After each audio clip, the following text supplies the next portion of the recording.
What Donald Trump and J.D. Vance and the Heritage Foundation and their project, whatever, are selling is this idea that, yeah, we're going to go in there and we're going to clean house. And maybe that's even a worthwhile thing to do. The problem is that you need to hire people who are capable of doing that. And Donald Trump has demonstrated that he is incapable of doing that. And the few people that he's hired that, had those capacities quickly left. Hello and welcome to the More Freedom Foundation podcast. I am Murray, in charge of podcasting, and with me today, as always, is Rob to tell us why he thinks Donald Trump would make such a wonderful president. Yeah, that's not entirely accurate. Today, I want to talk about a revelation. Like this is a little known secret, Murray. Like it's okay. I think it's very important and might hold the key to this election. It's only insiders are aware of this. Did you know that Donald Trump was president for 4 years? I didn't. Well, when was that? Like in the 80s? Between the years of 2017 and 2021, Donald Trump was the president of the United States of America. So, in fact, sure? I'm 100%. That is the case. You remember like that COVID pandemic? Because I thought Joe Biden did all those bad things during COVID. Yeah, right. Exactly. Right. Like it turns out that actually Joe Biden wasn't president during 2020, like at all. Like at no point during 2020 for the spike in crime, for the spike in riots, for the incredible failures for the country and the world dealing with COVID. Joe Biden wasn't president for any of that. That was all in fact. The Abraham Accords were him, weren't they? They were Joe Biden. Well, unfortunately, yes, the Abraham Accords are also Joe Biden. But that's because Joe Biden is following a miserable foreign policy set by Jared Kushner in Obama. Nope, in the Donald Trump administration. I know this is hard, Rory, but in fact, Donald Trump was president for 4 years. It can be hard to wrap your head around. Okay. Yeah. But okay. He's not, in fact, some crazy insurgent with a bunch of great ideas. He's a guy who had 4 years as president, and it didn't go very well. But he's an outsider. He's a radical. Yes, exactly. I mean, that he does business. Yes. According to a very popular television show on NBC, and it was a reality show. It was a reality television show called The Apprentice. Which is real. Yeah, Donald Trump, it says a reality in the name. Donald Trump is actually a good businessman and very competent and sure to solve all of our problems. The strange thing is the UK version of The Apprentice has a man that I don't particularly like, but he's at least a self-made millionaire, a man called Alan Sugar, just started selling small and worked his way up. All sorts of dodgy stuff, but as you'd expect, while Donald Trump is just a man that inherited a lot of wealth and managed to lose most of it. Yeah, no, Donald Trump is not an impressive guy on any level. But I think I want to focus today on, yes, in case it's not clear yet, this is our full pre-election Trump derangement syndrome special, why Donald Trump should not be president again. And I think just focusing on what he did as president and what his presidency meant for the world and for the majority of Americans and the rest of the people in the world is worth just reflecting on. And I think it's key to point out that there are two things that have some elements of truth. I'd say like 20% truth, 80% complete BS, that are sort of the main pitch for Donald Trump. And I'd like to sort of debunk that main pitch for Donald Trump. I think there's two propositions. The economy was better under Donald Trump than it was under Joe Biden. That's one proposition. And the second proposition is that he didn't do any more wars, or the world was at more peace under Donald Trump than it was under Joe Biden. For the first one, I would say that actually, in fact, for some people, for 3 years, this is key, for 3 years, for some reasons that didn't have much to do with Donald Trump. In fact, the economy was better under Donald Trump than it was under Joe Biden, and we'll parse that at some length.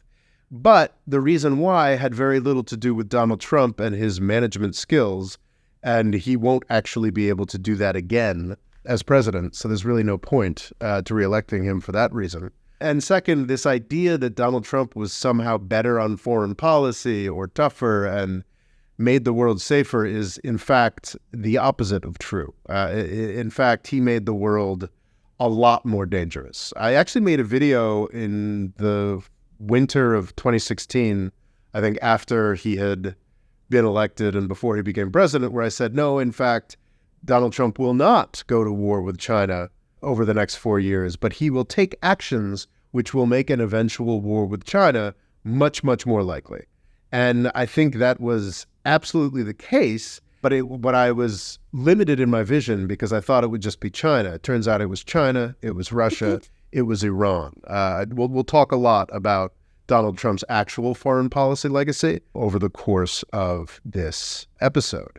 But just more broadly... Well, it's good that Donald Trump stood up to these countries that were very massive and scary to America, like Venezuela. Yes. He really did a great job driving most of Venezuela's population to our borders, which is, actually helps him because he likes a destabilized border because he can complain about it. I followed it fairly closely. I was fully in this job of political analysis, starting full-time in March of 2014. So I sort of watched the whole rise of Trump and experienced the whole presidency of Trump.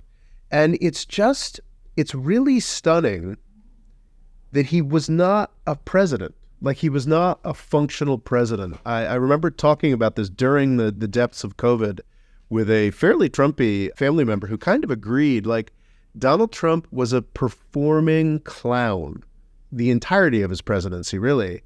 And for 3 years, like, it's kind of an old libertarian trope, like the best government is the government that does nothing.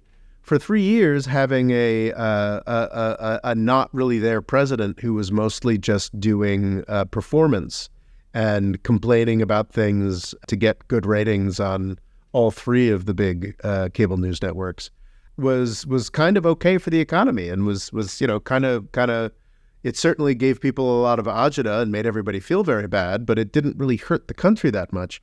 And then all of a sudden in 2020 with the coronavirus pandemic, you needed a real president, and we didn't have one.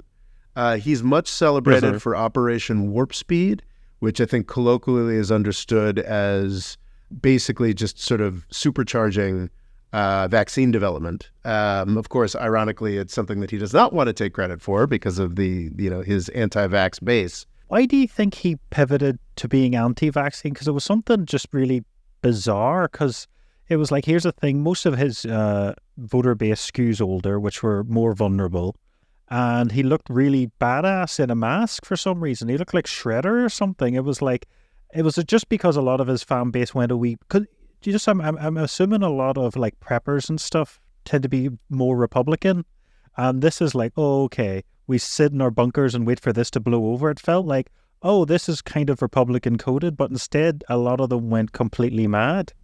I think that's a broader question. Apparently Steve Bannon was actually one of the first people shouting the alarms about COVID. I think there were a couple things that Donald Trump cared a lot about the stock market. That was his main focus. So he initially, and this is why COVID was such a worldwide disaster, we don't talk about this so much.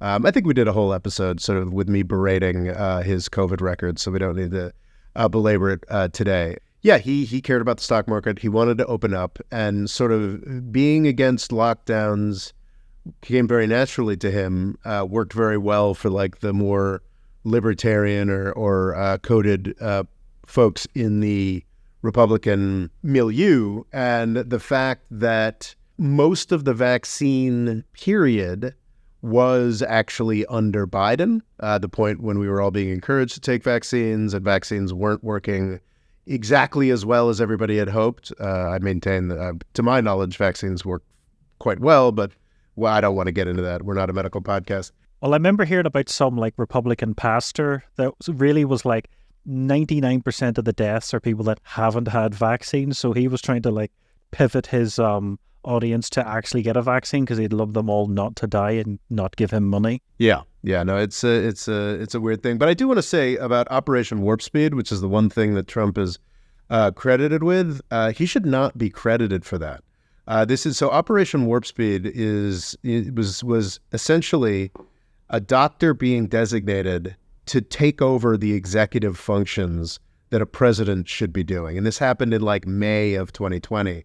And at that point, when we decided, gosh, it's been really bad not having a president for like 5 months of this crisis, the only thing that was left to do was to levers to make vaccines happen more quickly. Because not having a president from really, it's COVID-19, not COVID-20, from like November of 2019, a more competent president, there were warning systems that were flashing that a more competent president could have picked up and done something with. The Trump administration didn't really get serious about doing anything about the pandemic until like late spring 2020. Just a colossal failure. Part of a broader dynamic of the Trump administration. He did not have anybody who he was capable of working with.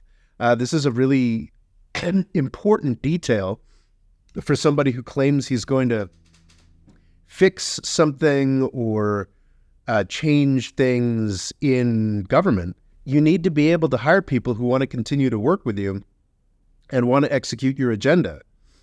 He had tremendous difficulty with both parts of that. He couldn't hire anybody who wanted to follow his agenda as stated. And the few people and there were vanishingly few people who wanted to stick around at all. Was it just Trump's temperament? Because he did seem to mince through politicians at an awful rate. Like anyone that was like, oh, I think Trump's great, it felt like a month later he'd be saying they're the worst thing in the world. Yeah, but because, what's the famous one was Scaramucci, who was the Wall Street guy who was going to revolutionize the Trump administration and worked there for like 10 days or something along those lines. Very few people could work there for more than a year. Almost all of them left in flames, just condemning everything about the place that they had worked, the person they had worked for, the people surrounding the man that they had worked for. I think even today, as a recovered, I've abandoned my libertarianism. I think there are parts of the U.S. federal government that could probably stand to be burned out. I think there are a lot of people who work in government who should maybe be fired. I think that there are a lot of things in government that could be done much, much more efficiently. What Donald Trump and J.D. Vance and the Heritage Foundation and their project, whatever, are selling is this idea that, we're going to go in there and we're going to clean house. And maybe that's even a worthwhile thing to do. The problem is that you need to hire people who are capable of doing that. And Donald Trump has demonstrated that he is incapable of doing that. And the few people that he's hired that, had those capacities quickly left because they couldn't actually get anything done in an institution that he had organized. As far as I know, the only really high-profile person who stuck with Donald Trump throughout his time in power is a guy named Mike Pompeo. Mike Pompeo is one of the most stereotypical, new idea-free neocons imaginable. This guy was a failed military contractor, like a failed defense contractor. Like he failed to make money selling weapons to the U.S. government, which is, you got to be pretty dumb. That's nearly as bad as a casino losing money in Vegas.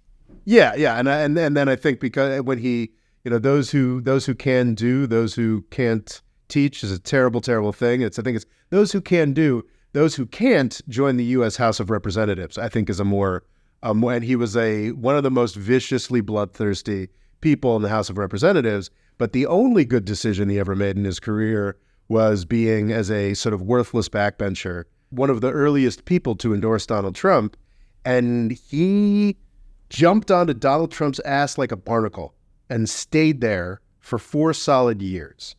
And this was a real problem because Donald Trump it still today sells himself as the guy who's going to go against the deep state and go against the military-industrial complex and bring our boys home and stop doing all these stupid wars.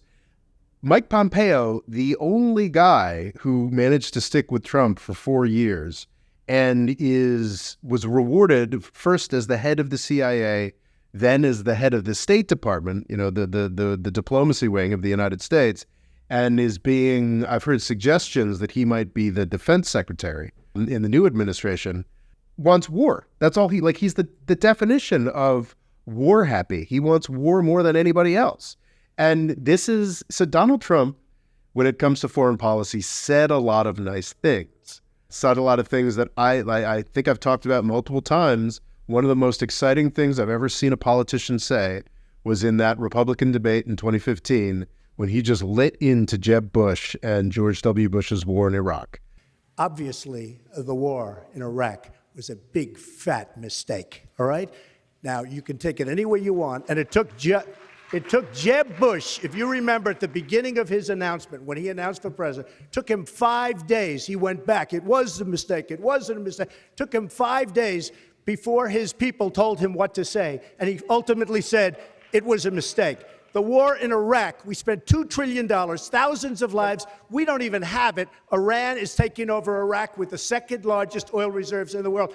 Obviously, it was a mistake. So George Bush made a mistake. We can make mistakes, but that one was a beauty. We should have never been in Iraq. We have destabilized the Middle East. Absolutely inspiring. I've used that clip in videos over and over again.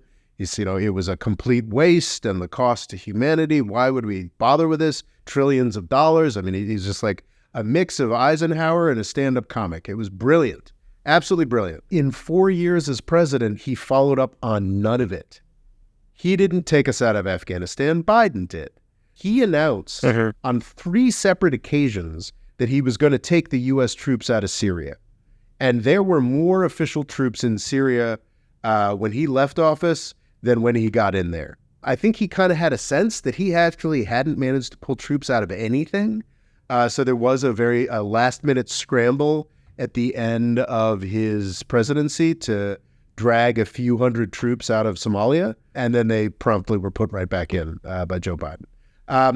His impact... is an example of how inadequate he is at implementing basic things that you think, well, this isn't quite simple, but the fact that nobody listened to him when he wanted to take troops out of Afghanistan, does that show just how sort of inept he was at doing what he would want things done? And that was, I think, a big issue because they didn't really listen to Biden either.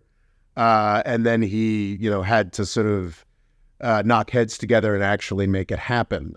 Trump never had the wherewithal to even notice. It's an extraordinary thing. I think his name's Jim Jeffrey, I think is the name, is a guy who was, I don't know if it was I doubt it was an ambassador, but a representative of some sort in Syria. And he gave an interview after Trump was out, essentially bragging about lying to Trump. Because Donald Trump's the kind of guy you can lie to.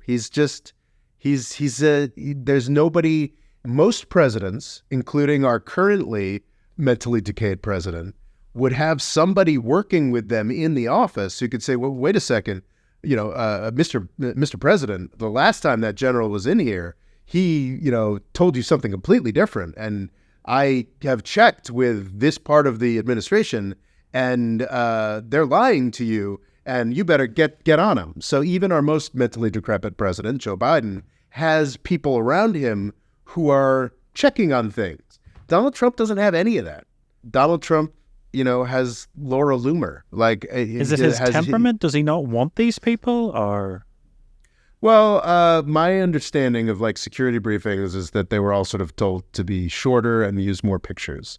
He's just not interested in government. He's never been interested in. I'm not saying I think the class. Can Donald Trump read? I think Donald Trump obviously has pretty extraordinary mental capacities if he's able to, garner tens of millions of votes. But those mental capacities are dedicated to flattering himself, to manipulating people to be impressed with him. And, he's obviously got skills in that regard. So I don't want to go down Trump is stupid, Trump can't read thing. But I just don't think Trump is interested. I don't think it's an arena. Do you think he accidentally became president? Because there is a theory he did this as like a publicity stunt, not thinking he would win, and then it's like, uh-oh, I'm in charge, and I have no interest in being here.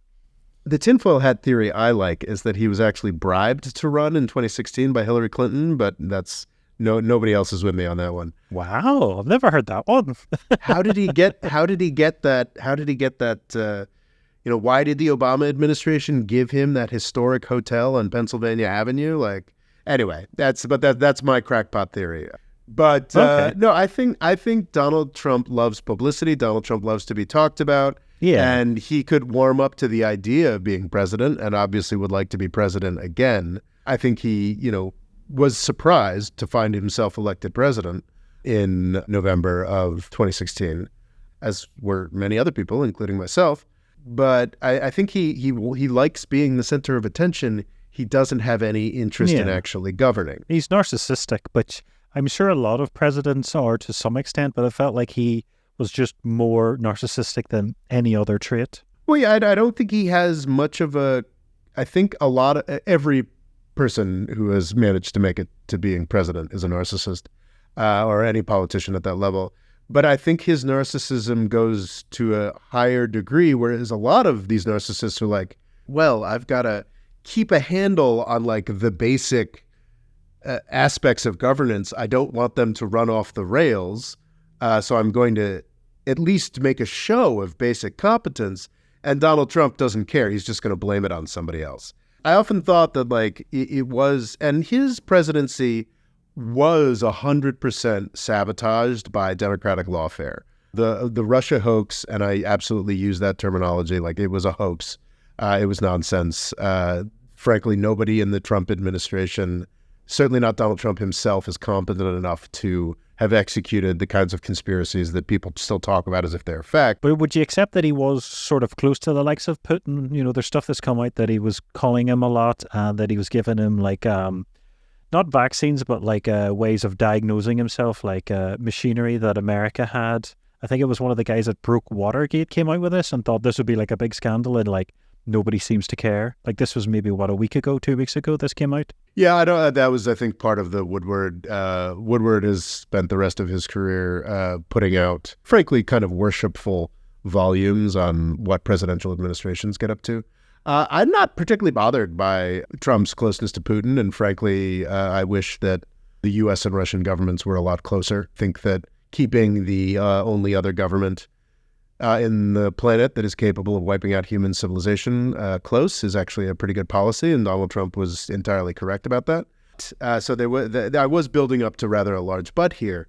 I absolutely think that he was his presidency was sabotaged by lawfare and the Russia hoax or what have you. The fact that he was so incredibly easily derailed by somewhat cack-handed lawfare BS and a quite silly hoax about international spy stuff. The fact that his presidency was completely derailed by that just gives an indication of just how bad at the job of president Donald Trump is. I mean, like the Clintons, who I am not fans of, put up with a solid 8 years of whitewater investigation nonsense. And they actually had a presidency where some good and some very bad things were accomplished. Like legislation got done, things happened. Nothing got done during the Trump administration with the exception of a single tax cut. That's it. Like I think there was very little legislation. There was a Criminal Reform Act called the First Steps Act, because like that was like in the name of the act was that it was like timorous incrementalism. Like there was no like there just wasn't anything. How did that get through? Was Trump anyway involved, or was it just something that was kind of knocking around that just sort of kind of got gently passed through and became law?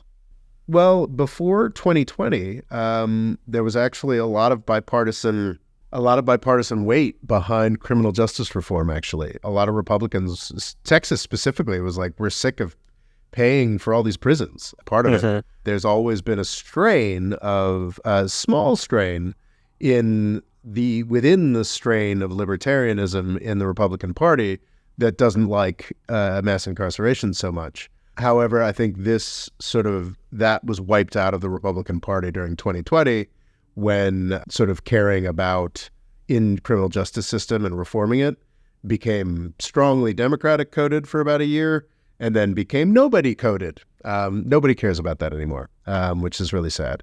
But there was a moment before 2020 where it was actually like most people agreed it was time to do something to reform criminal justice. But yeah, so these are there just aren't any accomplishments of the Trump administration. The Trump economy is interesting because I think people want to dispute what I think is fairly clear statistics, that the Trump economy was actually pretty good for people on the low end of the economic spectrum and for people at the high end as well. Like the stock market did very well. Very simple thing that happened that had very little to do with Donald Trump.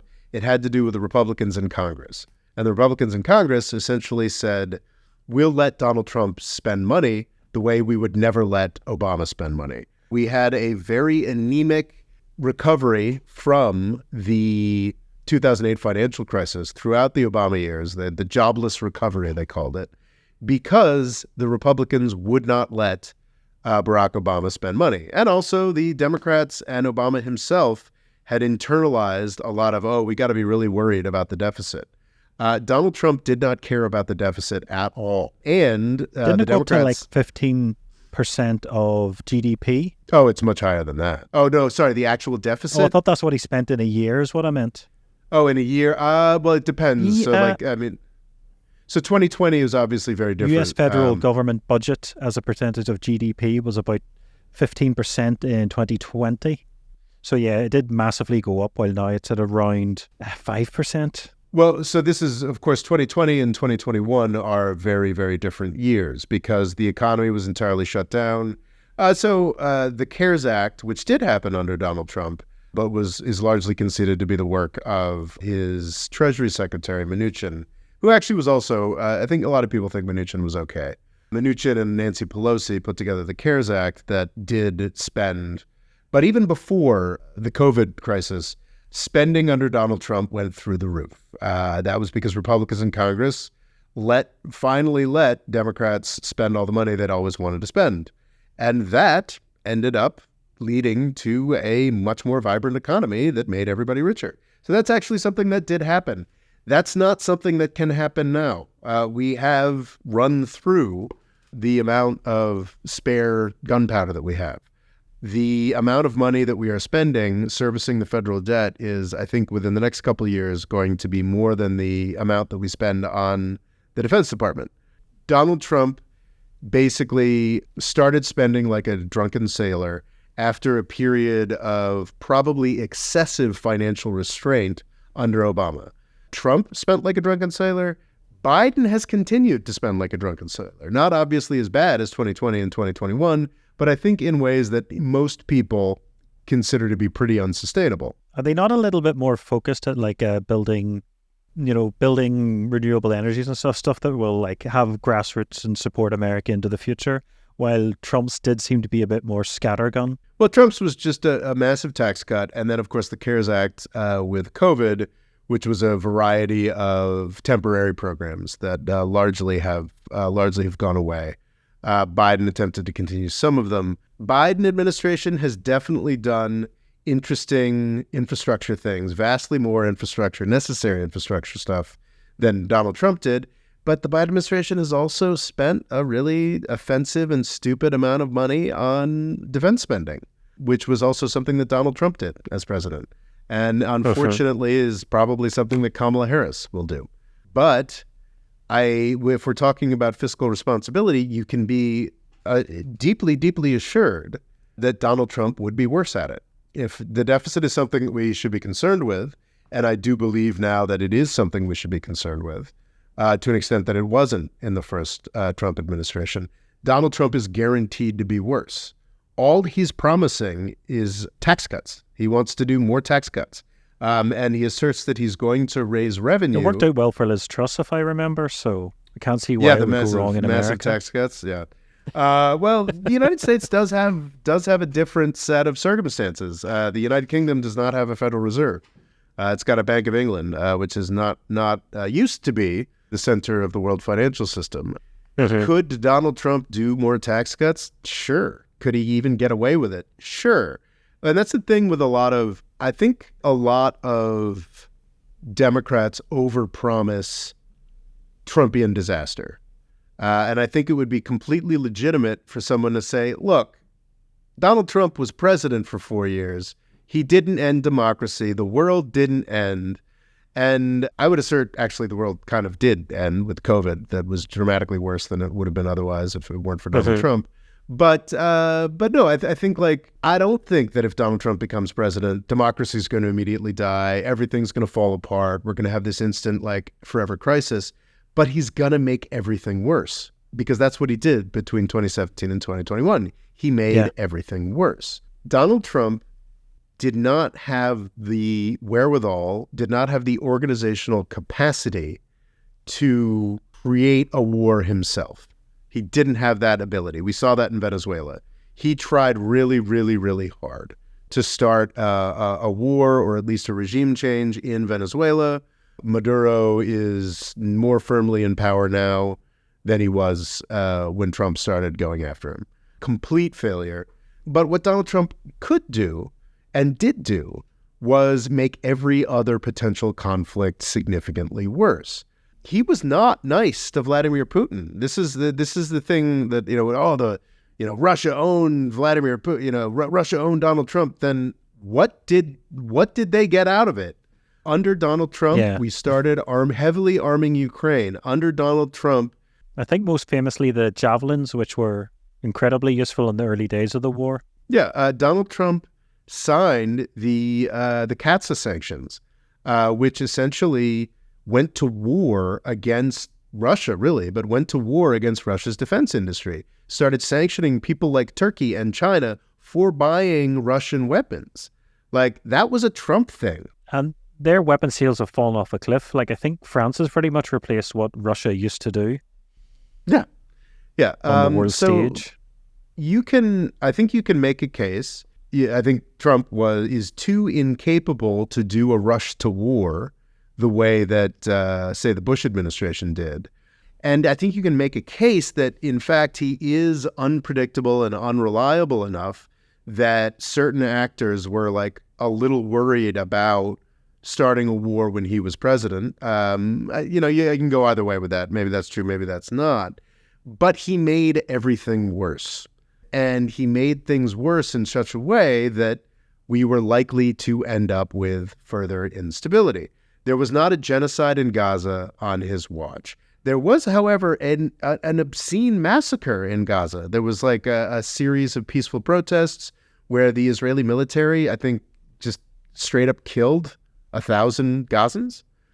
Every single one. Yeah, but those are the sort of massacres you're allowed. Yeah, I guess. Every single one of the ongoing wars at that point escalated under Donald Trump. Actually, I think, though, he did do a deal with the Taliban that did cool that off a little bit. But if you look at any metric of the drone wars, any metric of civilians killed by U.S. missiles, you've got the whole Obama administration, which is pretty horrifying.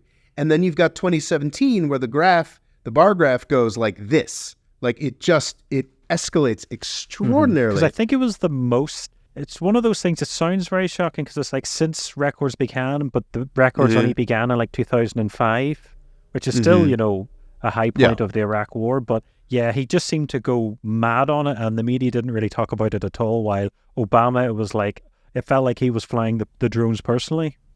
Yeah, the drone war went into obscene overdrive under Donald Trump, and just not really mentioned. He was going to get the troops out of Syria, but he's the guy who put the non-special forces, official troops, into Syria.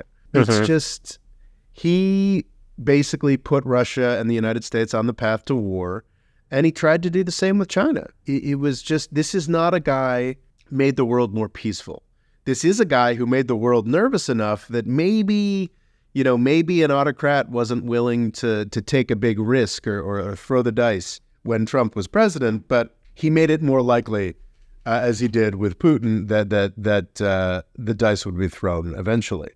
Yeah, this idea that Ukraine is exclusively Biden's fault is kind of ridiculous. Both Trump and Biden are a lot more similar than I think people are acknowledging. They're both guys who were like too old for the job and did a pretty poor job, especially in foreign policy, especially in the Middle East, where Joe Biden has pretty slavishly followed Donald Trump's foreign policy. The Abraham Accords, this ludicrous idea that Israel had something to gain by doing deals with dictators that were not likely to survive for very much longer, of the four initial signatories of... Which some of them haven't. Exactly.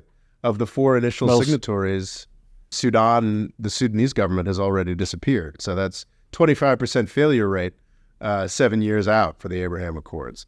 And the Biden administration has been desperately trying to make Saudi Arabia sign one of those things. That's the main thing they've been doing for the past 4 years. I think it was the 1-year anniversary of October 7th, but the week before that was the 1-year anniversary of, is it Jake Silver? What's his name? The national security guy, Biden's probably second or first most influential foreign policy thinker, took to the pages of Foreign Policy on October 1st to say that the Middle East was calmer than it had been in decades, 4 or 5 days before October 7th. Well, that's a bit like, didn't the New York Times write something about how like Black Lives Matter is completely finished and nothing will happen, and then the Floyd George thing happened about a month later. So these things can that's seem the quietest just before they go horrendously wrong. Exactly, but I think it's key that it was Donald Trump's Middle East that produced October 7th, and Joe Biden worked very hard to extend the great victories of the Donald Trump administration in the Middle East. Donald Trump was not a good president. He doesn't have any kind of legacy of peace. He does have some economic legacy that you can point to, but most agree that what he's got planned for, the first 100 days or whatnot would be pretty ruinously damaging for the U.S. economy. Are you worried about this Project 2025? I think it's incredibly bad branding on the Republicans' part. I think that it's meant to deal with a problem that we've just discussed on this podcast, the fact that Donald Trump had nobody working for him who could implement his agenda. I think the problem is that the Heritage Foundation and the Project 2025 people made a lot of assumptions about what Donald Trump's agenda was. Like, Donald Trump doesn't really have an agenda. Is he just like an old crotchety man at the end of it? He's an old crotchety man who he hates immigrants and he wants the economy to do well, and he's pretty serious about trade. He's got like a few things that he sort of hangs on to, and I don't think he really personally cares much about the rest of this Project 2025 agenda. Well, do you think that's reflected in recent interviews and speeches he's done where he kind of just gives up? And like a most recent one, he just played music for half an hour. Like, he does seem really tired, and like, I don't really have many opinions on these things. Somebody will do it. Well, he's a 78-year-old man. Like, he's with a lot of energy. If you watch an actual interview with him that isn't sort of cut together, I mean, he's kind of rambling. He's kind of, he doesn't have a particularly clear idea of where he is or what he's doing all the time anymore. I'm not saying he's as decayed as Biden was, but he's more decayed than you want a president of the United States to be. Arguably, he already was in 2017. So do you think someone in their 50s with lots of legal experience might be a much better choice? I do, in fact. I think we could do a lot better with a 59-year-old than we could do with a 78-year-old, which, the Republicans were actually doing a great job of making the case for a younger president all the way up until June, surprisingly. I wonder what happened. But they switched. Yes. I think it's worth pointing out that just in terms of like the longer term impact of Donald Trump, Like Joe Biden, the Joe Biden presidency is Donald Trump's fault. Like Joe Biden would never have been in a position to become the disastrous foreign policy president that he has been if it weren't for Donald Trump being president. Weird, like circle the wagons approach of the Democratic Party, like the ability to just not be Donald Trump, allowed this kind of crotchety, ancient political hack to convince enough scared people in the Democratic Party that he was the best option, when in fact he probably was the worst option against Donald Trump. He's done some okay things in domestic governance, but he's been a true disaster in foreign policy. And like, that's because he became president, which wouldn't have been possible without Donald Trump. Donald Trump is undeniably an influential president in a way that Obama was not, in a way that Bush and Clinton weren't really. He signifies just like how fallen we are as a country, frankly, like symbolically, but as also and I've been leery about this, but I think it is worth, conceding that he has pushed the country in certain directions on immigration, on trade. The United States was always going to go after China. That's not actually a Donald Trump novelty. But on immigration, on trade, on, frankly, abandoning the idea of reforming entitlements. A lot of Republicans, including the Project 2020-25 people, are still talking about, we're going to reform Social Security and Medicare. And no, that's not something Trump cares about. He has had a real impact. He's been a significant political figure in the United States, and he's already got that. He's already going to be probably, when people look at this era, like they're going to remember the black guy, and they're going to remember the TV salesman, the P.T. Barnum guy. Probably nobody else. He's made his historical mark. And I think, like a lot of sort of angry strong men we talk about, like, Erdogan or that one, is he would only make things worse by being president, because he's just incredibly bad at being president. He doesn't have the relevant skill set. And we know this. Like, he's already made his point. He's already transformed U.S. politics. Why not just shuffle off the stage? That would have been the dignified choice, but of course that's not a choice that Donald Trump ever wants to make, and it would have been better all around. Why do you think the polls have narrowed? I'm not a real poll watcher. I've been pretty angry. I was considering going to Pennsylvania, knocking on doors for Kamala or what have you. I may not, just because of Lyn Cheney. I'm not somebody who's a big, blaming the children for the sins of the father or what have you.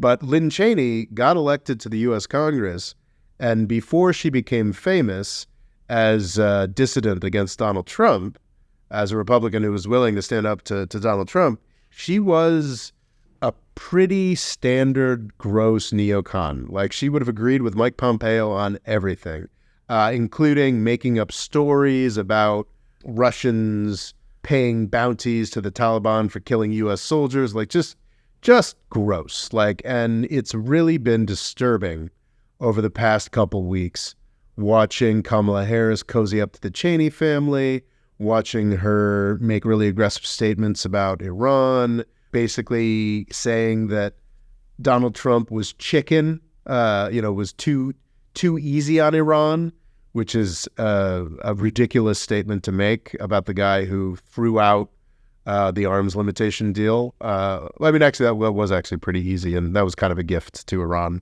because that deal was really terrible for Iran. Yeah, and it's just like it's not tailored to winning my vote, Rory. I'll be quite clear about that. Perhaps there's a case.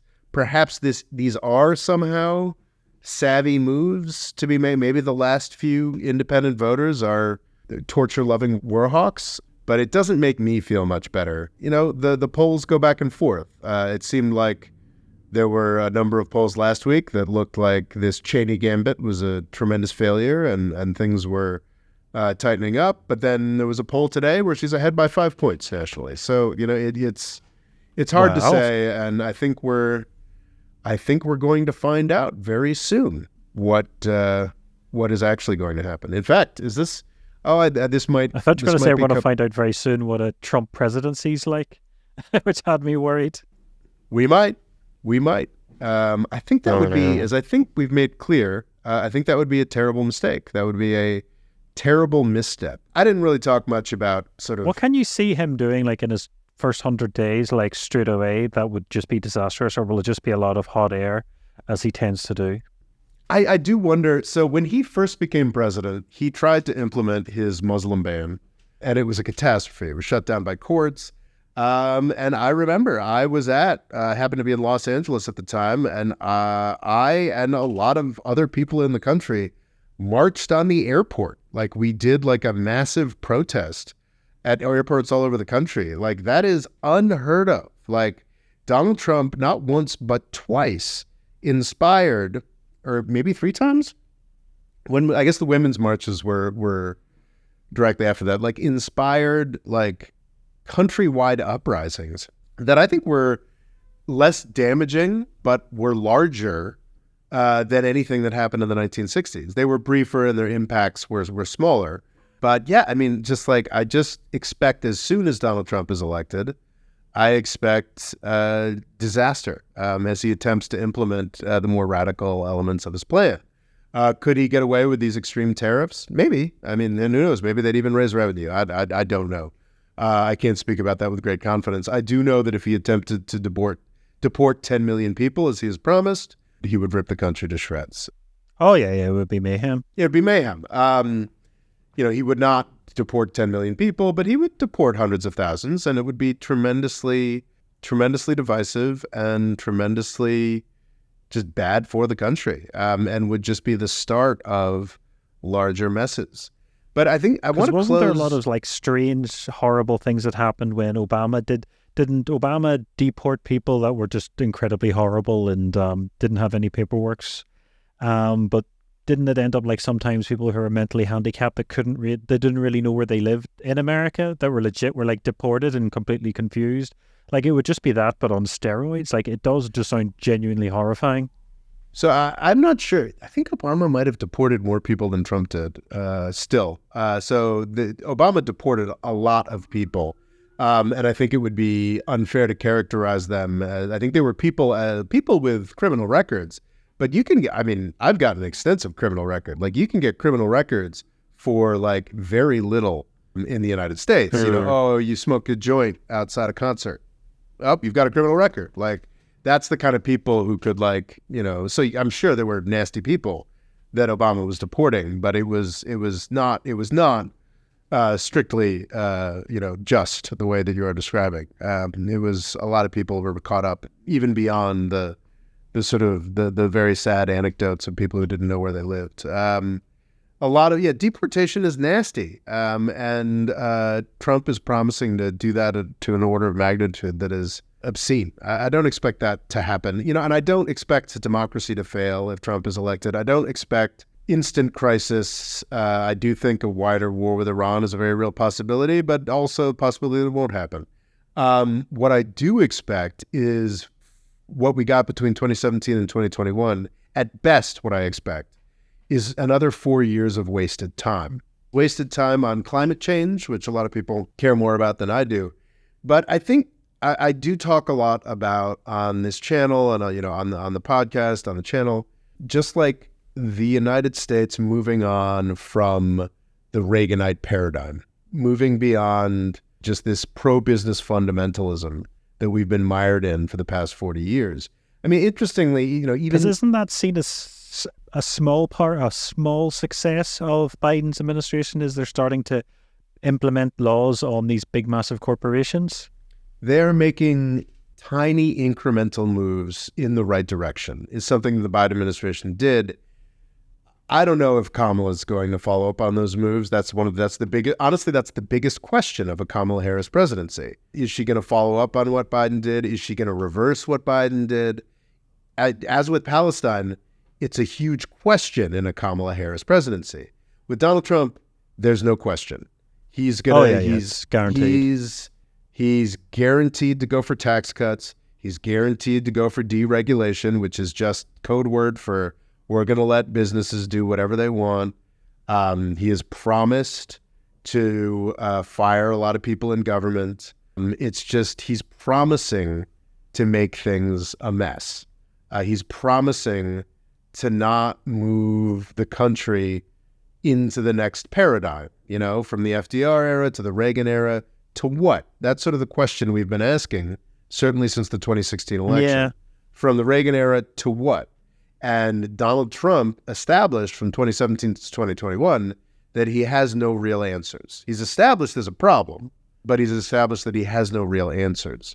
And I think that's the main thing. Though crisis and debacle and nuclear apocalypse are all stronger possibilities under Trump than they are under Kamala, the thing that I'm most worried about with Donald Trump is just another 4 wasted years.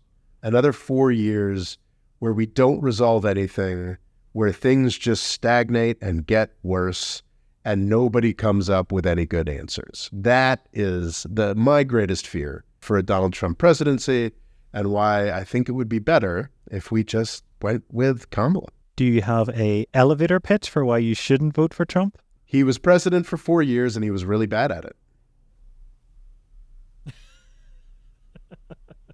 We just needed to go to the first floor for that one. Yeah, well, it's got to keep him punchy. Got to keep him punchy, right? Yes, it's just sad. Well, the next time we record, it'll be just before the election, and then after that, we'll know. Indeed, then we'll know. It's so weird, American politics. So it feels like it's an election cycle that lasts like 2 years, and it's weird that's actually going to happen. Yeah, we're limping to the finish. A lot of crazy things may be implemented, but hopefully Kamala gets in and makes things calmer. Here's hoping. We're right. We shall catch you next time. Indeed. The More Freedom Foundation is also available on YouTube and TikTok. Rob's Twitter is RobOLaw, and he's also written a book called Avoiding the British Empire, What It Was and How the US Can Do Better. And music provided by Kevin MacLeod.